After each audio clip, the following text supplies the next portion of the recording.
ఇక్కడ ఇదేంటి ఇక్కడే తీసుకొచ్చారు? మీ అమ్మగారితో మన పెళ్లి విషయం చెప్పి నచ్చజెప్దామని. పెద్దల అంగీకారం లేకుండా మనం పెళ్లి చేసుకోవడం మంచిది కాదు. వద్దు, నేను దాని మొహం చూడను. తప్పు గంగా, కన్నతల్లి మనకు షాప్ పెట్టదు. అది నా కన్నతల్లి ఏంటి? చూసావా పెళ్లి కాగా నీళ్ళు ఎంత మార్పు వచ్చేసిందో.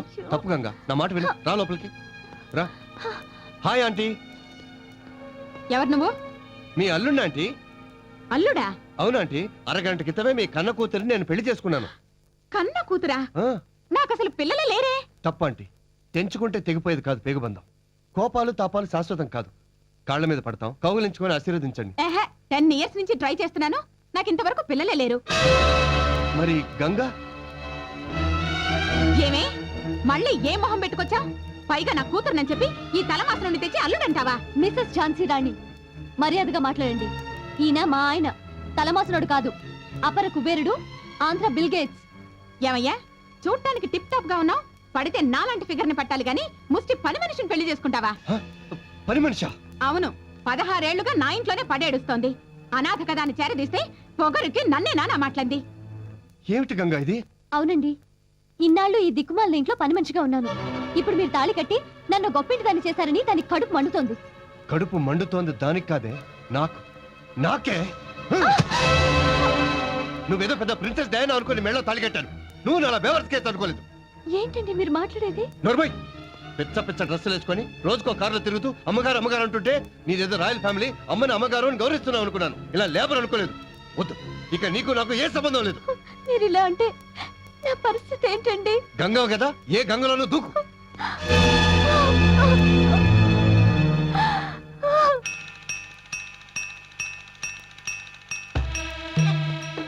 వాడికి అవన్నీ ఎందుకండి? నా బాబు కోసం నేను తెచ్చుకున్నాను, నీకు తెచ్చాను. Fruits, sweets. మీరు మా కోసం చాలా డబ్బు ఖర్చు పెడుతున్నారు.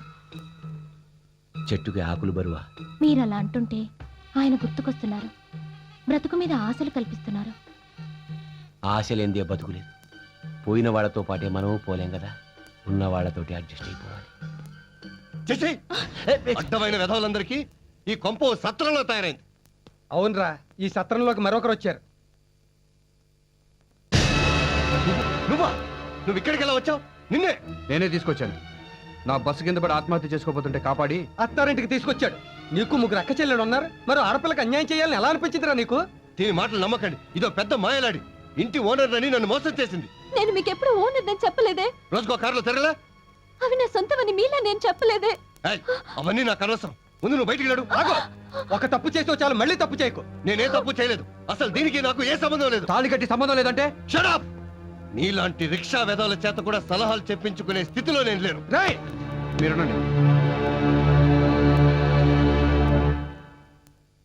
చూడు జీకే, నువ్వు గోవిందరావు గారు అబ్బాయి అయ్యావు కాబట్టి రిక్వెస్ట్ చేస్తున్నా. ఇంకొకటి అయ్యుంటే ఏం చేసేవాడి? చెప్పుతో కొట్టేవాడి. ఏం కూర్చావు?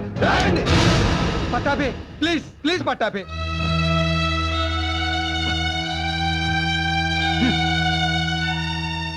ఇంకా ఏం చూస్తావే? బయటికి పో, పో. ఆ అమ్మాయి వెళ్ళదు. వెళ్ళకుండా ఇక్కడే పడి తింటుందా? పడి తినాల్సిన కర్మ వదిలికేం పట్టలేదు. వదిన? అసలు నాకు ఇది పెళ్ళమే కాలేదు, నీకు వదినలా అయిందే? నీకు ఇష్టమైతే ఇంటి కోడలుగా ఉంటుంది, కష్టమైతే నా 4వ కూతురుగా ఉంటుంది. అందరూ కట్టకట్టుకొని చావండి.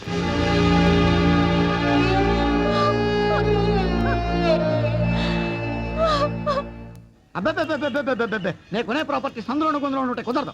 మెయిన్ రోడ్డు పక్కన ఉండాలి, అదే నాకు మెయిన్. అందుకే దుబాయ్ నుంచి డబ్బట్టుకు వచ్చాను. ఓనే, ఇందాక నుంచి పెట్రోల్ వాసన వస్తుంటే ఆటో ఏమనుకున్నాను, ఇక్కడి నుంచి అనమాట. మరి సరేగానే దుబాయ్ నుంచి ఎంత తీసుకొచ్చావు? ఓ 10 లక్షల దాకా సంపాదించుకొచ్చావా? అబ్బే, అంత ఎక్కడదండి. 5 లక్షలు లేదు. కొనో లకారం 25,000 తెచ్చాను. ఏదో 25,000 ఇంత బిల్డప్ప.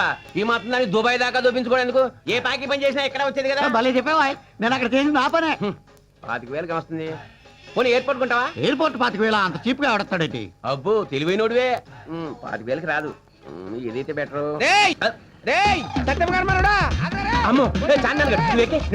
ఆటోలో వరకు మాట్లాడుకున్నాను.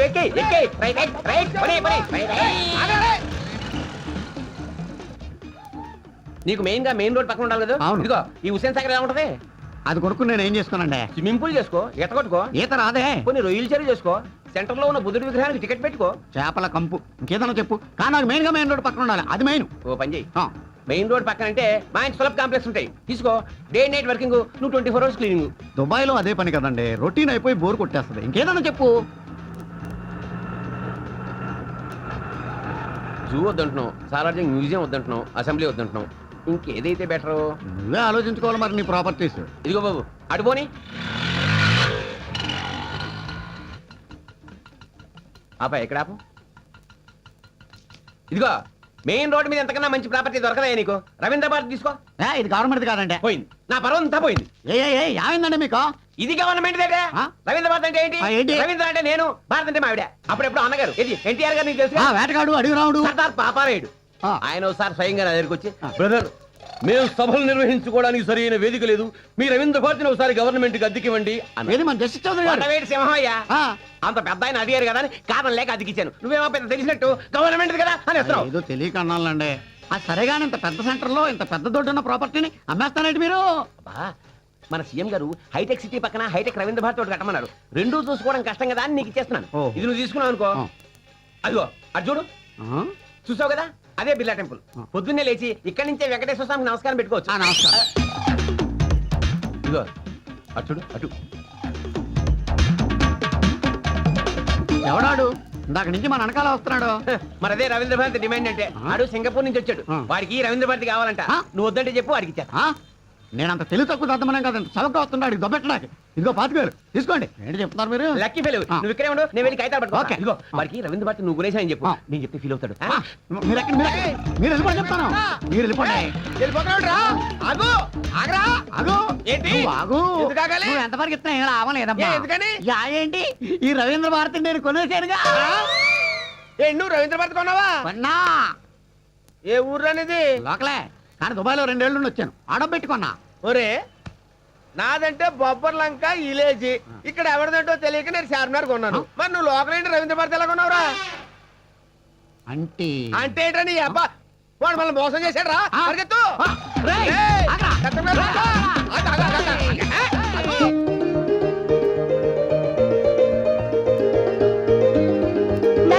నా రిజల్ట్స్ వచ్చేసానా? క్లాస్ వచ్చిందా? నేను స్కూల్ ఫస్ట్ వచ్చాను. నా బంగారు తల్లి. అయితే నువ్వు నాకు మంచి గిఫ్ట్ ఇవ్వాలి. అలాగే, ఈ రోజు నుంచి చదువు మానేయమ్మా. నాన్న, అవునమ్మా, నువ్వు 10th క్లాస్తో చదువు ఆపేస్తే నీకు ఇంటర్మీడియట్ చదివిన మొగుడిని తెస్తే సరిపోతుంది. నువ్వు ఇంటర్ చదివితే నీకు డిగ్రీ చదివిన మొగుడిని తేవాలి. నువ్వు డిగ్రీ చదివితే పోస్ట్ గ్రాడ్యుయేట్ని తేవాలి. నువ్వు పోస్ట్ గ్రాడ్యుయేషన్ చదివితే నీకే కలెక్టర్నో డాక్టర్నో తేవాలమ్మా. నాకంత స్తోమత లేదు తల్లి. లేదు నాన్న, నేను బాగా చదువుకొని గోల్డ్ మెడల్ని. వద్దమ్మా, ఆడపిల్ల మెడకి గోల్డ్ మెడల్ కంటే పసుపు తాడే అందంగా ఉంటుందమ్మా. ఆ. పోస్ట్. ఆ.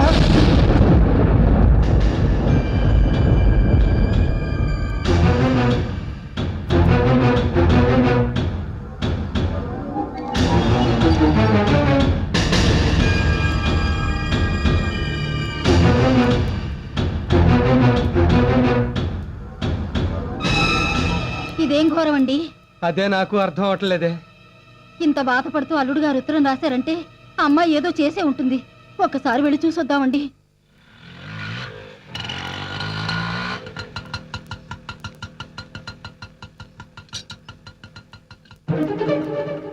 ఇంటికి తాళం వేసింది నాన్న. బయటికి ఏమైనా వెళ్ళారేమో. నేను అలా మెయిన్ రోడ్ దాకా వెళ్ళి చూసి వస్తాను, మీరు ఇక్కడే ఉండండి. ఓ వచ్చారా? ఏంటల్లుడు గారు, ఇంట్లోండి తాళం వేసుకున్నారేంటి? నీ కూతురు చేసిన నీచమైన పనికి 10 మందిలో తలెత్తుకు తిరగలేక ఇలా దొంగలా ఇంట్లోనే పడి బతుకుతున్నా. ఏం చేసింది బావా మా అక్క? ఏ ఆడది చేయలేని వెద పని చేసింది. పంది కన్నట్టు పిల్లల్ని కనడం కాదు, వాళ్ళకి మంచి విద్యా బుద్ధులు కూడా నేర్పించాలి. ఆ పాపిష్టి దాన్ని నాకు కట్టుబెట్టి నా గొంతు కోసారు. ఇక నా వల్ల కాదండి. అంత మాట అనుకు బాబు, అది తెలుసో తెలియకో ఏదో తప్పు తెలియక కాదు, తెలిసే కావాలనే ఈ నీచానికి దిగజారింది. తిట్టో కుట్టో దానికి సర్ది చెప్పుకుంటాం. కాస్త సర్దుకోండి బాబు. ఒసే ధనలక్ష్మి, ఒసే ధనలక్ష్మి, ఎక్కడికి వెళ్తా ఊపుకుంటూ? అది కొంపలో ఉంటేగా పిలిస్తే పలకడానికి. ఎక్కడుంది? అదిగో ఎదురింట్లో వేరే కాపురం పెట్టుకుంది. వేరే కాపురమా? అవును, నన్ను వదిలేసి బజార్కి ఎక్కింది. వెళ్ళండి, ఆ దిక్కుమాలిన దానికి బుద్ధి చెప్పి ఇక్కడ తీసుకొస్తారో తీసుకుపోతారో డిసైడ్ చేసుకోండి. అది మాత్రం ఆ ఎదురింట్లో ఉండడానికి వీల్లేదు. వెళ్ళండి, వెళ్ళండి.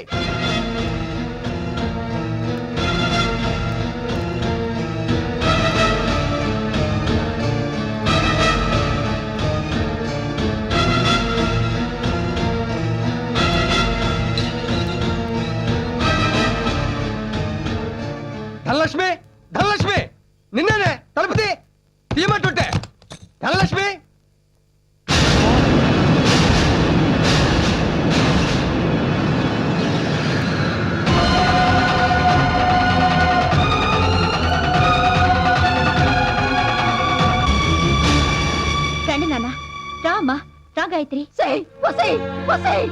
నీకేమైనా పిచ్చి పట్టిందా? ఏమిటయ్యి అవుతారు? నీకు ఈ శుభవార్త తెలియదు కదా, నా భర్త చనిపోయాడమ్మా. నార్మల్ బంగారంలో అల్లుడు బతుకుంటే చచ్చిపోయాడంటావా? బతికుంది మీ అల్లుడు నాన్న, చచ్చిపోయింది నా భర్త. ఏమిటక్క ఆ మాటలు? అవును గాయత్రి, నా దృష్టిలో ఆ నీచుడు చచ్చిపోయాడు. అందుకే హిందూ సాంప్రదాయ ప్రకారం నేను విధవనయ్యాను. పాపిష్టిదానా, నువ్వు నా కూతురు అని చెప్పుకోవడానికి నాకు సిగ్గుగా ఉంది. వాణ్ణి అల్లుడని చెప్పుకోవడానికి ఇంకా సిగ్గుపడాలమ్మా. ఇక్కడే ఆపు. ఇదిగో రామా రా. ధనలక్ష్మి ఆ చూడు ఎవరు వచ్చారు. ఎవరండి? శైలజ అని మా చుట్టాలమ్మాయి, వరుసకి నాకు చెల్లెలు అవుతుంది. నమస్కారం అండి. చూడమ్మా, ఇది నీ సొంత ఇల్లు అనుకో, ఏమాత్రం మొహమాట పడద్దు. ధనలక్ష్మి, అమ్మాయి ప్రయాణం చేసి అలసిపోయి వచ్చింది, కాస్త వేడి నీళ్ళు తోడి టిఫిన్ చేసి పెట్టు. అలాగే. 10 గంటలకు ఇంటర్వ్యూకి తీసుకెళ్ళాలి. సరే. వెళ్ళమ్మా. రామ్మా. హలో సార్, నేను సాగర్ని. ఓ బ్రహ్మాండమైన కంప్యూటర్ వచ్చింది, కావాలంటే ఇమీడియట్ డెలివరీ ఇస్తాను. మీరు చాలా అదృష్టవంతులండి. దేనికి? ఇంత మంచి భర్త మీకు దొరికినందుకు.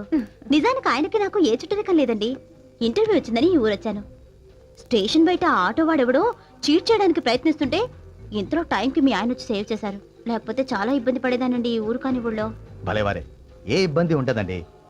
ఇప్పుడే గోదావరి జిల్లా నుంచి గోదావరి ఎక్స్ప్రెస్ లో వచ్చింది. నేను వెళ్తానండి. All the best Shailaja. Thank you. రామ్మా, నిన్ను దింపేసి నేను ఆఫీస్కి వెళ్తా. ధనలక్ష్మి జాగ్రత్త, తలుపులేసుకో. సరే. అలా వారానికి అమ్మాయిని ఇంటికి తీసుకొచ్చేవాడు. స్నానం అది చేశాక ఇంటర్వ్యూకి తీసుకెళ్లేవాడు. ఒకసారి వచ్చిన వాళ్ళు రెండోసారి రాలేదు. అనుమానం వచ్చి ఒకరోజు. రండమ్మా, త్వరగా రెడీ అయ్యారండి, ఆఫీస్కి వెళ్దాం. ఏమండి, ఆ? మీరేమి అనుకోనంటే ఒక విషయం. అడుగు ధన. ఆ, ఇలా అమ్మాయిని తీసుకొచ్చి ఇంటర్వ్యూలు అంటూ తీసుకెళ్తున్నారు, రికమెండేషన్స్ అంటున్నారు. అసలు మీరు ఏ ఉద్యోగం చేస్తున్నారండి? పెళ్ళైన ఇన్నేళ్ళకి అనుమానం వచ్చిందా? చెప్తాను. నాకు 3 అక్కలు, 2 చెల్లెళ్ళు. ఒకరోజు మేమంతా కలిసి గుడికి వెళ్తుండగా బస్ యాక్సిడెంట్ అయింది. నా కళ్ళ ముందే అక్కలు చెల్లెళ్ళు దారుణంగా చనిపోయారు. అప్పటి నుంచి ఏ ఆడపిల్లని చూసినా అక్కో చెల్లు అనే ఫీలింగ్ వస్తుంది, వాళ్ళకి సాయం చేయాలనిపిస్తుంది. అందుకే ఇలా. మీలాంటి భర్త దొరకడం నిజంగా నా అదృష్టం అండి.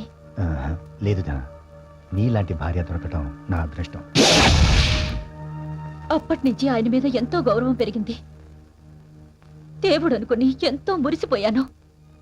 ఎందరో ఆడపిల్లలకి అన్నగా సహాయం చేస్తున్నాడని ఆనందపడ్డాను. చెప్పటిలాగే ఒకరోజు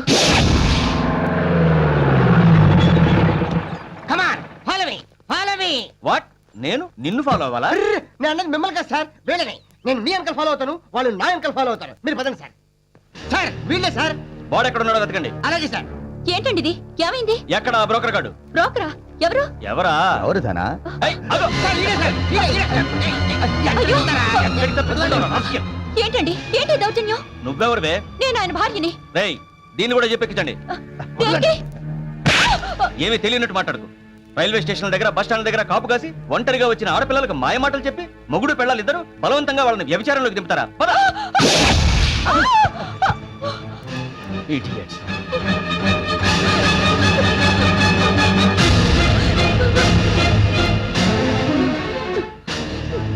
ఏరా, బతుకు తెరువు కోసం ఎవరొస్తే చెల్లెమ్మ నమ్మించి బజార్లో చేస్తావురా? ఆగండి. ఆగు. రేయ్, నిన్ను వదలరా? ఉండమ్మా, వాడి సంగతి నేను చూస్తాను. బజార్లో చేస్తావురా, రాస్కల్? బజార్లో చేస్తావురా? ఇది ఆడదాని వయ్యండి సాటి ఆడదానికి ద్రోహం చేయాలని నీకు ఎలా అనిపించింది? ఛీ, నీది ఒక ఆడ బతికేనా? అపశుభం తెలియని మమ్మల్ని వేస్టులు చేసి మా జీవితాలతో మీరు ఆడుకుంటారే, మీరు నాశనం అయిపోతారే. మీరు బాగుపడరు, సర్వ నాశనం అయిపోతారు. నడు.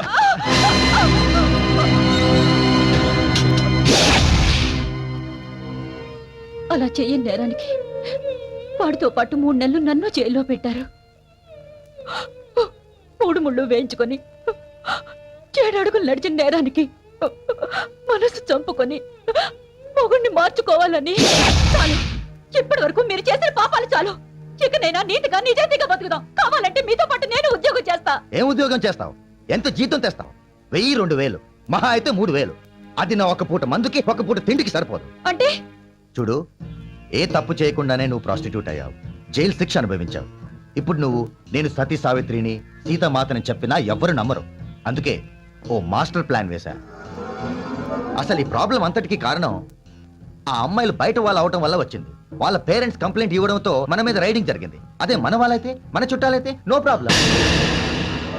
అర్థం కాలేదా? ఏం లేదు, నీ చెల్లెలు ఇద్దరిని ఇక్కడ తీసుకొచ్చావనుకో, మన ఇంట్లోనే పెట్టి బ్రహ్మాండంగా బిజినెస్ చేయొచ్చు.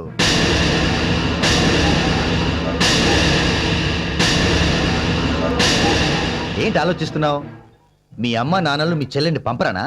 డోంట్ వరీ, ఏదో ఒక రోజు ఇలాంటి అవసరం వస్తుందని అడ్వాన్స్ గా ప్లాన్ చేసి నువ్వు రాస్తున్నట్టుగా మీ నాన్నకి ఉత్తరాలు రాసి నెలకి 3-4 వేలు తెప్పించి మీ వాళ్ళని మరింత అప్పులు పాలు చేశా. ఇప్పుడు నువ్వు అంటే పేదరికంతో బాధపడుతున్న మీ నాన్న వాళ్ళని పోషించలేక పెళ్ళిళ్ళు చేయలేక వెంటనే ఇక్కడికి పంపేస్తాడు. దాంతో బ్రహ్మాండమైన బిజినెస్ చేసి లక్షలు సంపాదించొచ్చు. కావాలంటే నువ్వు కూడా రోజుకో కస్టమర్ని చూసుకో, నేనేం ఫీల్ అవ్వను. ఒక రోజుకి నాకెంత ఇస్తారు? పిల్లలు పుట్టకుండా పిట్టపిట్టలాడుతున్నావుగా, గ్యారంటీగా 5-6 వేలు ఇస్తారు. అప్పుడు నీతో నాకు పార్ట్నర్షిప్ ఎందుకు? నేనే 4 మూరల పూలు పెట్టుకుని ఏ అమీర్పేట్ బస్ స్టాప్ లోనో పంజాగుట్ట జంక్షన్ లోనో నిలబడితే నీలాంటి కుక్కలన్నీ నా వెంట పడతాయిరా. పైగా నీ పెళ్ళంగా ఉంటే జనంలో నా రేటు రేంజ్ పడిపోతాయి. ఎందుకంటే నువ్వొక బ్రోకర్ వెధవి కాబట్టి. నన్నే కొడతావా? నిన్ను ఆగు! నా మీద చెయ్యి పడిందో ముక్కలు ముక్కలుగా నరికేస్తా. నువ్వు చేసిన ఈ పాపాలకి, నువ్వు తలపెట్టిన ఈ ఘోరానికి శిక్ష ఏంటో తెలుసా?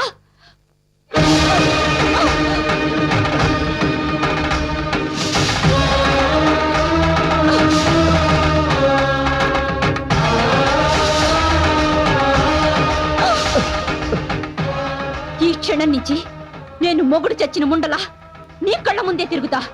నీకు మనశ్శాంతి లేకుండా, అసలు బ్రతకే లేకుండా నిన్ను బ్రతుకున్న శవాన్ని చేస్తా. ఇప్పుడు నేను వాడి ఇంటి ముందు, కంటి ముందు విడోగా తిరుగుతుంటే జనం వాడిని గుచ్చగుచ్చి ప్రశ్నిస్తున్నారు. విషయం తెలుసుకుని వాడి మొహాన్ని కాంట్రీ జుమ్మేస్తున్నారు. దాంతో వాడు తలెత్తుకోలేక ఇంట్లోనే పడి కుళ్ళేడుస్తున్నాడు.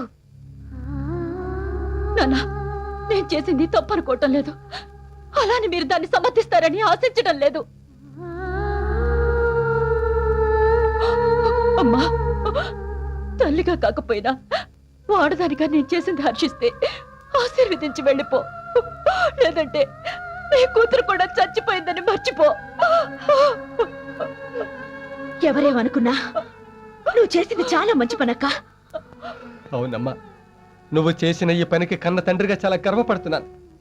కానీ నీ తర్వాత నీలాంటి 2 కూతుళ్ళని కన్న తండ్రిగా భయపడుతున్నాను. నిన్ను వదిలిపెట్టి వెళ్ళలేకపోతున్నాను, ధైర్యం చేసి తీసుకెళ్ళలేకపోతున్నాను. ఈ మాట సహించాలి నాన్న.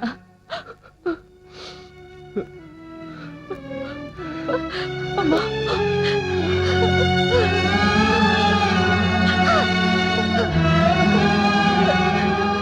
అమ్మా, ఎప్పుడైనా ఈ అమ్మా నాన్నల్ని చూడాలనిపిస్తే ఇలా మాత్రం రాకమ్మా, పుణ్యస్త్రీగా రా.